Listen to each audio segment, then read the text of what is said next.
Almost a year after its debut at the 2024 Cannes Film Festival, I still vividly recall the initial excitement followed by a bemused silence and steady walkouts during The Surfer.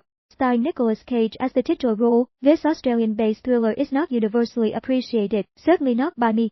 Cage embodies the unnamed protagonist with his characteristic excess, portraying a man returning to his roots with a surfboard, hoping to relive the carefree day of his youth alongside his son. However, he soon finds that he's not riding life's wave gracefully anymore, rather he's a downtrodden figure, an object of humiliation at every turn. Cage tackles the role with unbridled enthusiasm, albeit without adopting an Australian accent, mystifying until it's likely explained that his character was raised in California. He's back at the fictional Luna Bay, eyeing his grandfather's old house on Clifftop Drive. Yet his son is uneasy around him, understandably so, as misfortune seems to follow him fiercely.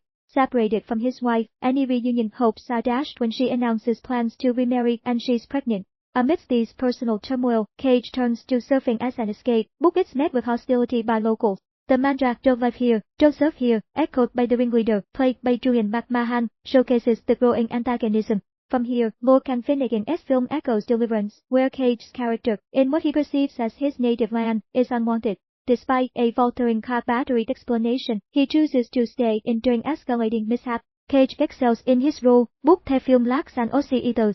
Viewers must suspend disbelief to appreciate Cage's over-the-top performance in this unsubtle shark-nipped narrative. Switching gears to Ocean with David Attenborough, this documentary emerges as a notable venture, stressing the necessity of protecting deep seas from industrial fishing's cataclysmic impact. With spectacular underwater scenes, Attenborough argues for global government action, highlighting marine preservation's vital role in human survival. Optimism resonates, especially evident as global whale populations burgeon post-commercial whaling bans enacted nearly 40 years prior.